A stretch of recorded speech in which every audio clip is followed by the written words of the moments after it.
హ్మ్. ఒక పెద్ద ఫ్యాక్టరీని ఊహించుకోండి. ఎన్నో ఏళ్లుగా చాలా అద్భుతంగా పనిచేస్తోంది. కానీ సడన్గా ఫ్యాక్టరీ సెక్యూరిటీ గార్డ్స్కి ఏమైందో ఏమో తమ సొంత మిషన్లనే శత్రువులుగా భావించి ధ్వంసం చేయడం మొదలుపెట్టారు. ఆ వినడానికేదో సైన్స్ ఫిక్షన్ సినిమా స్టోరీలా ఉంది కదా. అవునవును, సరిగ్గా అలాగే ఉంది. కాని ఇదే యుద్ధం ఈ క్షణంలో కూడా కొందరి ఎముకల రూపల జరుగుతూ ఉండొచ్చు. ఆ ఈరోజు మన ఈ లోతైన విశ్లేషణలో మనం మాట్లాడుకోబోయే అంశం ఇదే. మనం సాధారణంగా రక్తాన్ని కేవలం ఒక ద్రవంగా మాత్రమే చూస్తాం గదా. ఖచ్చితంగా. కాని అదొక చాలా సంక్లిష్టమైన జీవ వ్యవస్థ. అదే మన దగ్గరున్న పరిశోధనా పత్రాలు, క్లినికల్ నోట్స్ అన్నీ పరిశీలిస్తుంటే అదే అర్థమవుతోంది. అసలు రక్తం ఎలా ఉత్పత్తి అవుతుంది, బయట శత్రువుల దాడులను ఎలా ఎదుర్కొంటుంది, లేదా లోపలి నిర్మాణ లోపాల వల్ల అది ఎలా కుప్పకూలుతుంది అనేది మనం కనెక్ట్ చేసి చూద్దాం. ఈ అంశాన్ని మనం శరీర నిర్మాణ శాస్త్రం కోణంలో విశాలంగా చూసినప్పుడు దీని వెనుక ఉన్న ఇంజనీరింగ్ నిజంగా అబ్బురపరుస్తుంది. అంటే ఇది కేవలం ఒక పైపుల వ్యవస్థ కాదు. మీరు చెప్పిన ఆ ఫ్యాక్టరీ ఉపమానం దీనికి సరిగ్గా సరిపోతుంది.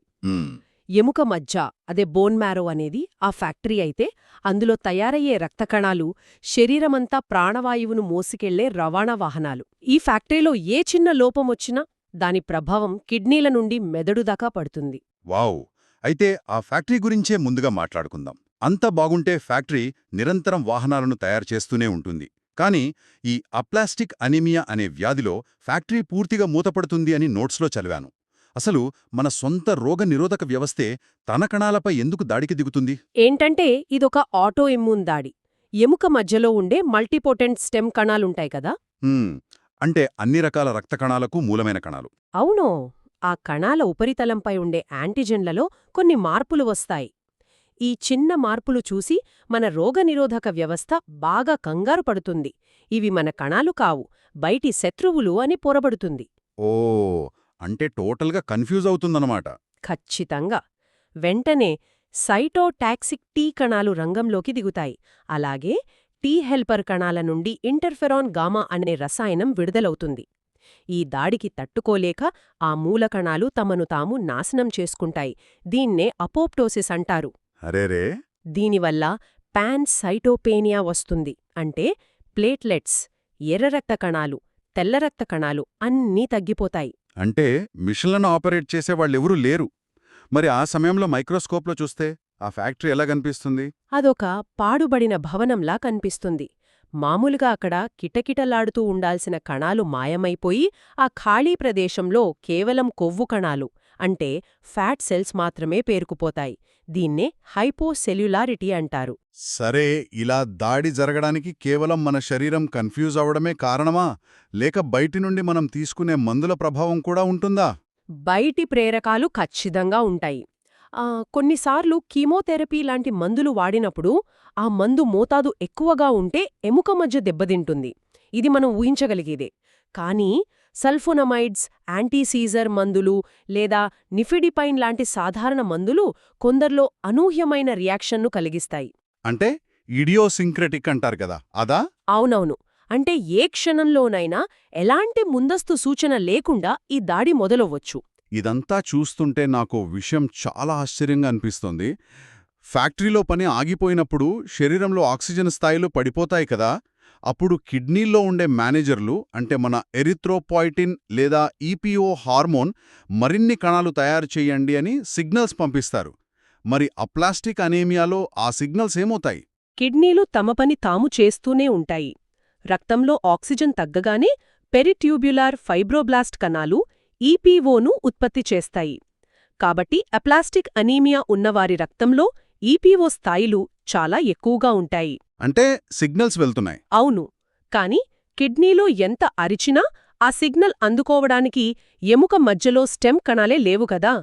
అందుకే కొత్తగా తయారయ్యే రక్తకణాలు, అంటే రెటిక్యులోసైట్స్ అస్సలు కనిపించవు. ఓ, సిగ్నల్ పంపేవాడున్నాడు కాని వినేవాడు లేడు. అదే క్రానిక్ కిడ్నీ వ్యాధి ఉన్నవారిలో అయితే పరిస్థితి వేరేలా ఉంటుంది కదా. అక్కడసలు మేనేజరే ఉండడు. సరిగ్గా పట్టుకున్నారు. క్రానిక్ కిడ్నీ వ్యాధిలో కిడ్నీలోని కణాలే దెబ్బతింటాయి కాబట్టి ఈపీఓ ఉత్పత్తి పడిపోతుంది. సాధారణంగా ఈ ఈపీఓ అనేది ఎముక మధ్యలోని కణాలకు JAK2 STAT అనే ఒక పాత్వే ద్వారా మీరు బ్రతికే ఉండాలి అనే సర్వైవల్ మెసేజ్ను పంపుతుంది. మ్మ్. కిడ్నీ వ్యాధిలో ఆ మెసేజ్ వెళ్లదు కాబట్టి నార్మోసైటిక్ అనీమియా వస్తుంది. సరే, ఒకవేళ మేనేజర్ ఉన్నాడు, మిషన్లు కూడా బాగానే పనిచేస్తున్నాయి అనుకుందాం, కానీ ముడిసరుకులు లేకపోతే. ఫర్ ఎగ్జాంపుల్, మనం తినే ఆహారంలో ఫోలిక్ యాసిడ్ లేదా ఐరన్ లోపిస్తే ఈ కణాల ఉత్పత్తికి ఎలా ఆటంకం కలుగుతుందో ఈ నోట్స్లో చదివినప్పుడు నిజంగా మైండ్ బ్లాక్ అయింది. అవును, దీన్ని అర్థం చేసుకోవాలంటే ఫోలేట్ కణాల లోపల ఏం చేస్తుందో చూడాలి. ఫోలిక్ యాసిడ్ అనేది కణం విభజన చెందడానికి అవసరమైన న్యూక్లియిక్ యాసిడ్ జీవక్రియకు చాలా ముఖ్యం. ఇది లేకపోతే ఫ్యాక్టరీలో తయారవుతున్న కణాలు సరిగ్గా విభజన చెందలేక సైజులో పెద్దవిగా మారిపోతాయి. వీటిని మ్యాక్రోసైటిక్ కణాలు అంటారు. ఓ, సైజ్ పెరుగుతుంది. అవును, అదే సమయంలో తెల్ల రక్త కణాలైన న్యూట్రోఫిల్స్లో ముక్కలు ఎక్కువగా కనిపిస్తాయి. దీన్నే హైపర్ సెగ్మెంటెడ్ అంటారు. ఈ పెద్ద ఎర్ర రక్త కణాలు చాలా సున్నితంగా ఉండి రక్తనాళాల్లో ప్రయాణిస్తున్నప్పుడు సులభంగా పగిలిపోతాయి. ఇలా పగిలిపోవడం వల్లే రక్తంలో బిలిరుబిన్, ఎల్డీహెచ్ స్థాయిలు అమాంతం పెరుగుతాయి. మరి ఐరన్ లోపం ఉండి మనం బయట నుండి ఐరన్ సప్లిమెంట్స్ ఇస్తే ఫ్యాక్టరీ ఎంత వేగంగా స్పందిస్తుందో వినడానికి భలే ఇంట్రెస్టింగ్గా ఉంటుంది కదా. ఆహా, అదొక అద్భుతమైన ప్రక్రియ. ఐరన్ అందగానే ఎముక మధ్య విపరీతమైన ఉత్సాహంగా పనిచేయడం మొదలుపెట్టి గబగబా కొత్త రక్త కణాలను అంటే రెటిక్యులోసైట్స్ను రక్తంలోకి పంపుతుంది. ఒకవేళ ల్యాబ్ టెక్నీషియన్ రైట్ గీమ్సా స్టెయినింగ్ వేసి మైక్రోస్కోప్లో చూస్తే ఈ కొత్త కణాలు బ్లూ గ్రే రంగులో కనిపిస్తాయి. బ్లూ గ్రే రంగు ఎందుకు? దానికి కారణం వాటిలో ఇంకా మిగిలి ఉన్న రైబోజోమల్ ఆర్ఎన్ఏ. ఇది ఎలా ఉంటుందంటే కొత్త కార్లకి వేసిన పెయింట్ ఇంకా ఆరకముందే వాటిని రోడ్డు మీదకి వదిలేసినట్లనమాట. వావ్, సూపర్ అనాలజీ ఇది. సరే, ఫ్యాక్టరీలో అన్నీ సవ్యంగా జరిగి ఆక్సిజన్ను మోసుకెళ్లే బస్సులో అంటే మన ఎర్ర రక్త కణాలు రక్తనాళాల్లోకి వచ్చాయనుకుందాం. అవి ఊపిరితిత్తుల దగ్గరికి వెళ్లి ఆక్సిజన్ ప్రయాణికులను ఎక్కించుకోవాలి. ఇక్కడే కార్బన్ మొనాక్సైడ్ అనే మొండి ప్రయాణికుడు బస్సెక్కితే ఏమవుతుంది? ఇక్కడ అసలు ఆసక్తికరమైన విషయం ఉంది గదా. హీమోగ్లోబిన్లోని హీమ్ ఐరన్తో అతుక్కునే సామర్థ్యం ఆక్సిజన్ కంటే చాలా చాలా రెట్లెక్కువ. అది ఒక్కసారి హీమోగ్లోబిన్కు అతుక్కుని కార్బాక్సీ హీమోగ్లోబిన్గా మారుతుంది. ఆక్సిజన్ను ఆ సీట్లల్లో కూర్చోనివ్వదు. సరే, బస్సులో సగం సీట్లో ఆక్రమించాడు, మిగిలిన సగం సీట్లలోనైనా ఆక్సిజన్ కూర్చుంటుంది కదా. మరి కణజాలాలకు ఆక్సిజన్ ఎందుకు అందదు? ఇక్కడే అసలైన ప్రమాదం దాగి ఉంది. కార్బన్ మోనాక్సైడ్ బస్సెక్కిన తరువాత కేవలం సీట్లు ఆక్రమించడమే కాదు, తలుపులు కూడా లాక్ చేసేస్తాడు. అంటే హీమోగ్లోబిన్ ఆకారాన్ని మార్చేసి ఇప్పటికే అతుక్కునున్న ఆక్సిజన్ను కణజాలాల దగ్గర బయటకు రానివ్వదు. దీన్నే ఆక్సిజన్ డిసోసియేషన్ కర్వ్ ఎడమవైపుకు మళ్లడం అని పిలుస్తారు. ఓ, షిఫ్ట్ టు ది లెఫ్ట్. అవును. ఇక్కడే ఇంకో విచిత్రమేంటంటే ల్యాబ్ టెస్ట్లో చూస్తే రక్తంలో కరిగి ఉన్న ఆక్సిజన్ పాక్షిక పీడనం అంటే PaO2 సాధారణంగానే ఉంటుంది. అంటే రోడ్డు మీద బోలెడంత ఆక్సిజన్. ప్రయాణికులు ఎదురు చూస్తున్నారు కానీ బస్సులోకి ఎక్కలేరు, ఎక్కిన వాళ్లు దిగలేరు. అందుకే ఇది అంత ప్రాణాంతకం. మెథెమోగ్లోబినీమియా లాంటిది కూడా రాదు ఇక్కడ. వావ్, బస్సులోకి ఎక్కనివ్వకపోవడం ఒక ఎత్తైతే ఏకంగా కణాల లోపలుండే ఇంజిన్ని ఆఫ్ చేస్తే? ఈ సైనైడ్ పాయిజనింగ్ గురించి చదివినప్పుడు నాకు నిజంగా దడపుట్టుంది. ఇది ఆక్సిజన్ రవాణాను ఆపదు, నేరుగా పవర్ హౌస్లనే మూసేవేస్తుంది కదా. అవును, సైనైడ్ దాడి చేసే విధానం చాలా నేరుగా ఉంటుంది. కణాలకు శక్తినిచ్చే మైటోకాండ్రియాలో సైటోక్రోమ్ సి ఆక్సిడేజ్ అనే ఎంజైమ్ ఉంటుంది. సైనైడ్ వెళ్లి ఆ ఎంజైమ్లోని ఫెర్రిక్ అయాన్తో బలంగా బంధించబడుతుంది. దీనివల్ల ఎలక్ట్రాన్ ట్రాన్స్పోర్ట్ చైన్ పూర్తిగా ఆగిపోయి ఆక్సిడేటివ్ ఫాస్ఫోరైలేషన్ జరగదు. కణాలకు ఏమాత్రం శక్తి అంటే ఏటీపీ అందదు. ఇళ్లల్లో మంటలు చెలరేగినప్పుడు వచ్చే పొగ పీల్చిన వాళ్లు అపస్మారక స్థితిలోకి వెళ్లడానికి ఇదొక ప్రధాన కారణం. మరి దీనికి విరుగుడేంటి? దీన్ని అరికట్టడానికి వెంటనే హైడ్రాక్సోకొబాలమిన్ ఇస్తారు. ఇది సైనైడ్తో కలిసి విషరహిత సైనోకొబాలమిన్గా అంటే విటమిన్ B12గా మారిపోయి మూత్రం ద్వారా సురక్షితంగా బయటికి వెళ్ళిపోతుంది. భలే జరుగుతుంది కదా లోపల. మనకు మేలు చేయాల్సిన మందులు కూడా ఇలాగే విషతుల్యంగా మారే అవకాశం ఉంది అని నోట్స్లో ఉంది. ఈ రోగనిరోధక శక్తిని అదుపులో ఉంచటానికి వాడే 6-మెర్కప్టోప్యూరిన్ అంటే 6MP అనే క్యూమోథెరపీ మందు ఎలా పనిచేస్తుందో కొంచెం వివరిస్తారా? 6MP అనేది శరీరంలోకి వెళ్ళాక దాన్ని ఎప్పటికప్పుడు విచ్ఛిన్నం చేసి దాని ప్రభావాన్ని అదుపులో ఉంచడానికి జాంథిన్ ఆక్సిడేజ్ మరియు థియోప్యూరిన్ మిథైల్ ట్రాన్స్ఫరేజ్ అనే 2 ఎంజైమ్లు చెత్త తొలగించే కార్మికుల్లా పనిచేస్తుంటాయి. ఎంజైమ్స్ క్లీన్ చేస్తాయి. అవును. ఒకవేళ జన్యుపరమైన కారణాల వల్ల ఎవరిలోనైనా ఈ ఎంజైమ్ల పనితీరు తగ్గితే ఆ 6MP శరీరంలో విపరీతంగా పేరుకుపోయి దాని విషప్రభావం తీవ్రస్థాయికి చేరుకుంటుంది. దీనివల్ల ఇమ్యూనోసప్రెషన్ మరీ ఎక్కువైపోయి ప్రాణాపాయం రావచ్చు. అర్థమైంది. ఇప్పటివరకు బయటి శత్రువుల గురించి మాట్లాడుకుందాం. కానీ ఈ ఎర్ర రక్త కణాలు తమ సొంత నిర్మాణ లోపాల వల్ల ఎలా పగిలిపోతాయో దీన్నే హీమోలిసిస్ అంటారు కదా. ఇప్పుడు అది చూద్దాం. ఈ హెరిడిటరీ స్పిరోసైటోసిస్ గురించి చదివినప్పుడు నాకొక విషయం చాలా ఆసక్తికరంగా అనిపించింది. మామూలుగా మధ్యలో నొక్కుతో ఒక డోనట్లా ఫ్లెక్సిబుల్గా ఉండే రక్త కణాలు గాలి ఎక్కువ నింపిన గుండ్రటి బెలూన్లలా ఎందుకు మారుతాయి? అవి ఎందుకంత సులభంగా పగిలిపోతాయి? దీని అర్థమేమిటసలు? ఏంటంటే ఆ డోనట్ ఆకారాన్ని పట్టి ఉంచేది కణం లోపల ఉండే ఒక అస్థిపంజరం లాంటి నిర్మాణం. దీన్ని సైటోస్కెలిటన్ అంటారు.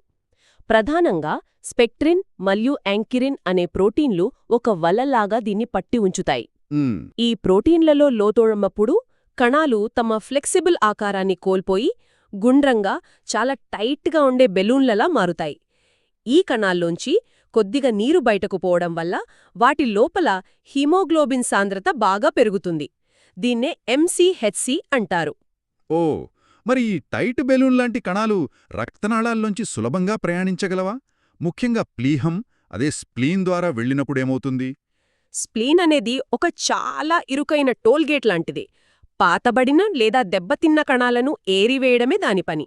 ఈ స్ఫెరోసైట్స్ ఆ ఇరుకైన దారుల్లోంచి వంగి ప్రయాణించలేక అక్కడే ఇరుక్కుపోయి పగిలిపోతాయి. అయ్యో! కణాలు విపరీతంగా పగిలిపోవడం వల్లే వీరికి కామెర్లు వస్తాయి, అలాగే పిగ్మెంటెడ్ గాల్స్టోన్స్ వస్తాయి. ఈ వ్యర్థాలను క్లీన్ చేసే క్రమంలో స్ప్లీన్ సైజ్ పెరిగిపోతుంది. దీన్నే స్ప్లెనోమెగాలీ అంటారు. మరి దీన్ని ఎలా నిర్ధారిస్తారు?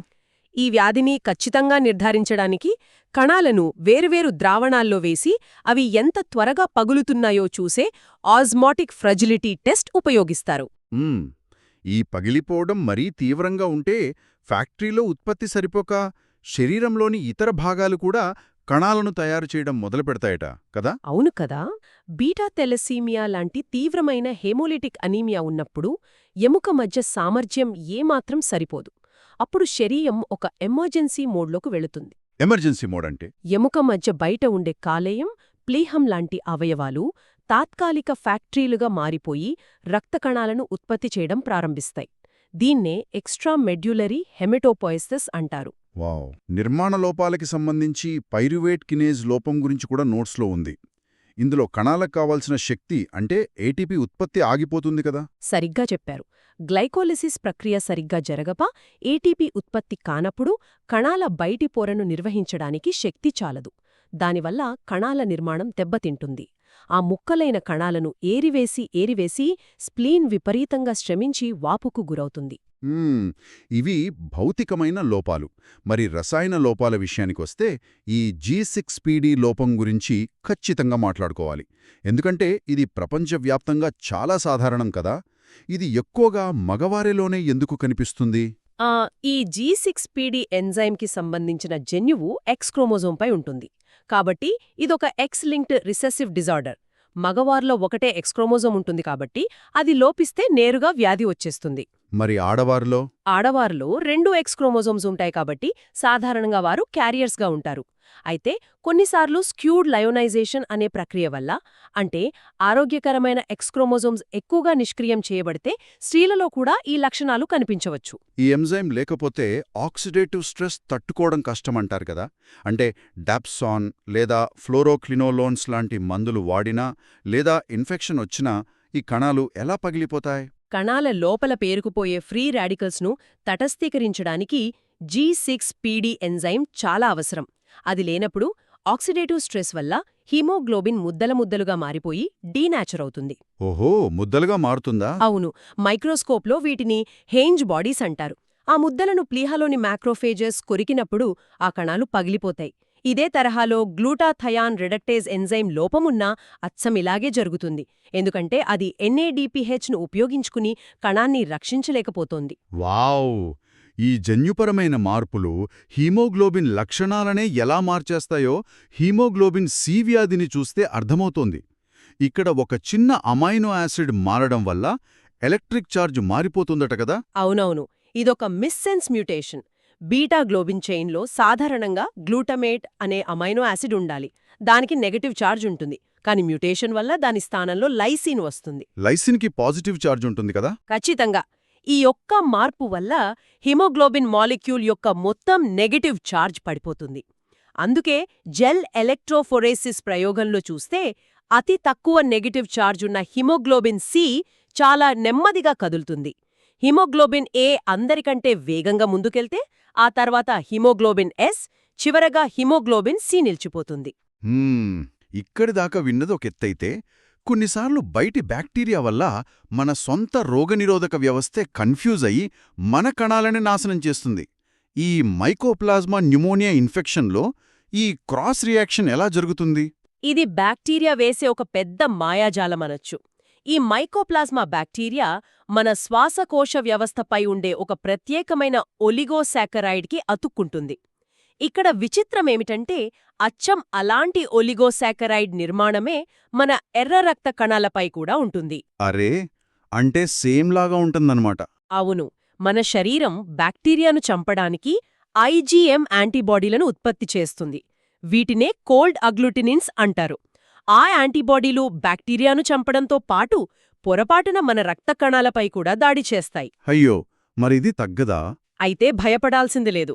ఇన్ఫెక్షన్ తగ్గాక ఒక 6 నుండి 8 వారాల్లో ఆ యాంటీబాడీల ప్రభావం తగ్గిపోయి వాటంతటవే నయమవుతాయి. హమ్మయ్యా! పెనిసిలిన్స్ మరియు సెఫలోస్పోరిన్స్ లాంటి యాంటీబయోటిక్స్ వాడినప్పుడు కూడా దాదాపు ఇలానే జరుగుతుంది కదా. మెకానిజం కొంచెం వేరు.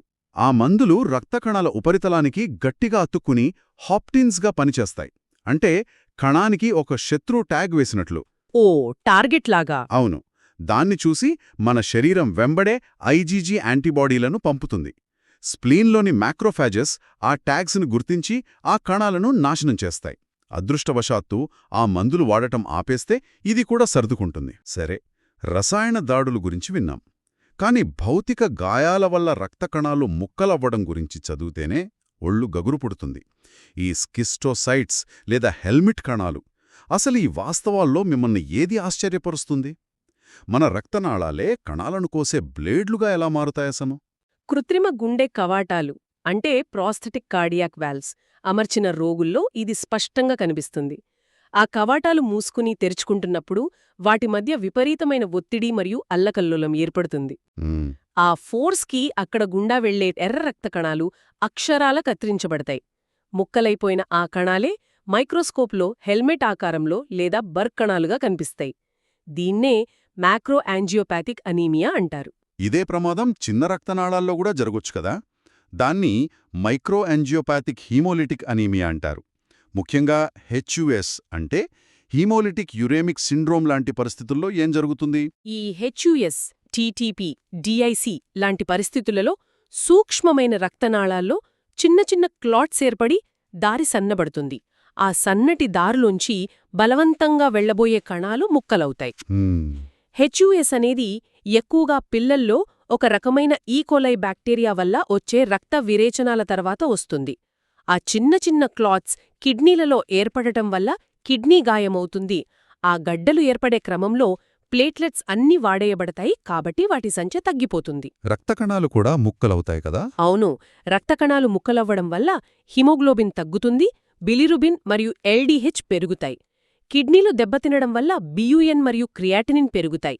ఇక్కడ గమనించాల్సిన అతి ముఖ్యమైన పాయింటేంటంటే డిఐసికి భిన్నంగా హెచ్యుఎస్లో కోయాగ్యులేషన్ స్టడీస్ అంటే పీటీ మరియు పీటీటీ సాధారణంగానే ఉంటాయి.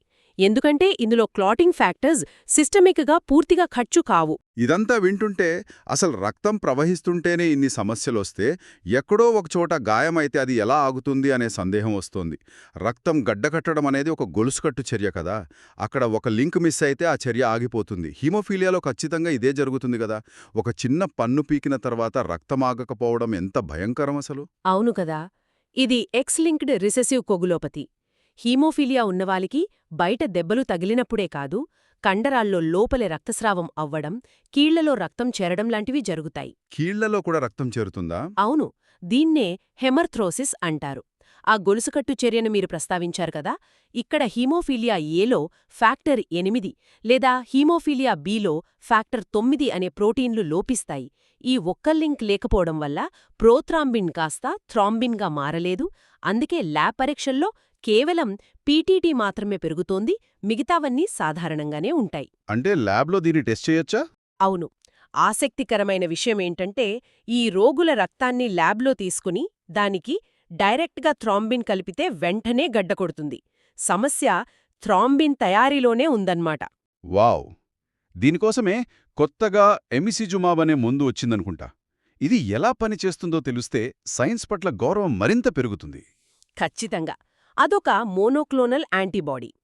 హీమోఫీలియా ఏ రోగుల్లో ఫ్యాక్టర్ 8 ఉండదు కాబట్టి ఆ ఖాళీని పూరించడానికి ఎమిసిజుమాబ్ ఒక వంతెనలాగా పనిచేస్తుంది. ఇది వెళ్ళి ఒకవైపు ఫ్యాక్టర్ 9ని, మరోవైపు ఫ్యాక్టర్ 10ని పట్టుకుని దగ్గరకు చేరుస్తుంది. ఖచ్చితంగా ఒక కృత్రిమ ఫ్యాక్టర్ 8లాగా పనిచేసి రక్తం గడ్డకట్టే ప్రక్రియ మళ్లీ యథావిధిగా కొనసాగేలా చేస్తుంది. అద్భుతం! మరి ఒకవేళ మనం గాయపడిన వ్యక్తికి బయట నుండి రక్తాన్నెక్కిస్తే అన్నీ సవ్యంగా జరగపోవచ్చు.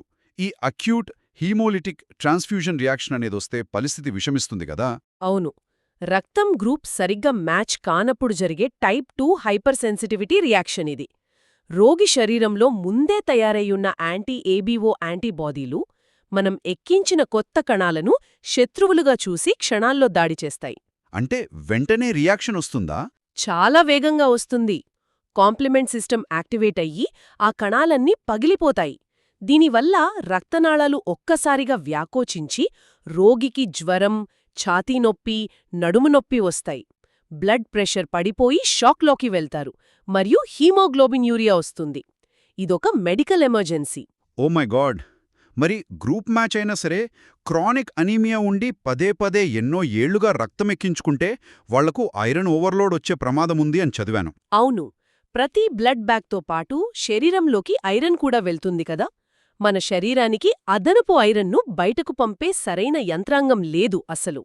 కాబట్టి ఆ ఐరన్ కాలేయం, గుండె లాంటి అవయవాల్లో పసుపు గోధుమ రంగులో ఉండే హీమోసిడరిన్ పిగ్మెంట్ రూపంలో పేరుకుపోతుంది. ఇంచడానికి కీలేషన్ థెరపీ ద్వారా ఆ ఐరన్ను పట్టి మూత్రం ద్వారా బయటకు పంపుతారు. అలాగే ప్రైమరీ హెమోక్రోమాటోసిస్ అనే జన్యుపరమైన వ్యాధిని కూడా ఇక్కడ మనం ఖచ్చితంగా ప్రస్తావించాలి. దానిలో ఏం జరుగుతుంది? ఇందులో హెచ్ఎఫ్ఈ ప్రోటీన్ మ్యూటేషన్స్ వల్ల కాలేయం హెప్సిడిన్ అనే ఐరన్ రెగ్యులేటర్ను ఉత్పత్తి చేయడం తగ్గిస్తుంది. ఫలితంగా పేగుల్లో DMT1 ఎక్స్ప్రెషన్ పెరిగిపోయి మనం తినే ఆహారం నుండి శరీరం విపరీతంగా ఐరన్ను శోషించుకుంటోంది. ఈ ఐరన్ కాలేయంలో పేరుకుపోయి చివరికి లివర్ సిర్రోసిస్ మరియు హెపటోసెల్యులార్ కార్సినోమా వచ్చే ప్రమాదం చాలా ఉంది. ఇదంతా వింటుంటే ఈరోజు మనం చర్చించిన ఈ విషయాలు మన శరీరంలోని ఈ అద్భుతమైన ఫ్యాక్టరీ గురించి ఎన్నో విషయాలు నేర్పించాయి కదా. ఎముక మజ్జపై జరిగే ఆటో ఇమ్యూన్ దాడులు, సైనైడ్ లేదా కార్బన్ మోనాక్సైడ్ లాంటి మొండి ప్రయాణికులు చేసే నష్టం, G6PD లాంటి ఎంజైమ్ లోపాలు లేదా స్పెక్ట్రిన్ లాంటి అస్థిపంజర లోపాలు కణాలను ఎలా పేల్చేస్తాయో మనం చాలా వివరంగా విశ్లేషించాము. అలాగే రక్తం గడ్డకట్టే వ్యవస్థలోని గొలుసుకట్టు చర్యలను చూశాము. రక్తం అనేది కేవలం ఒక ద్రవం కాదు, అదొక రణరంగం, అదొక ఫ్యాక్టరీ. ప్రతి క్షణం అది అత్యంత సున్నితమైన ప్రమాణాలతో సమతుల్యం చేసుకుంటూనే ఉంటుంది. నిజమే. మనం మాట్లాడుకున్న వ్యాధులు, వాటి మెకానిజమ్స్ అన్నీ గమనిస్తే ఒక చిన్న ఆలోచన వస్తుంది. ఎమిసిజుమాబ్ వంటి ఆధునిక మందులు ఏకంగా లోపించిన ప్రోటీన్ల స్థానంలో ఒక కృత్రిమ వంతెనలా పనిచేసి గొలుసుకట్టు చర్యను ఎలా అనుకరిస్తున్నాయో మనం చూశాము కదా. భవిష్యత్తులో ఒకవేళ మన జన్యుపరమైన లోపాలను పూర్తిగా పక్కనపెట్టి ఎప్పటికీ విచ్ఛిన్నం కాని ఎలాంటి ఆక్సీకరణ ఒత్తిడికైనా తట్టుకోగల కృత్రిమ రక్తకణాలను లేదా సింథెటిక్ ఎంజైమ్లను మనం ప్రయోగశాలలో సృష్టించగలిగితే అప్పుడు ఇలాంటి వంశపారంపర్య రక్త సంబంధిత వ్యాధులు మానవ చరిత్ర పుటల్లో మాత్రమే మిగిలిపోతాయా? ఆ దిశగా సైన్స్ అడుగులు వేయడం ఎంత అద్భుతంగా ఉంటుందో కదా. ఆలోచించండి.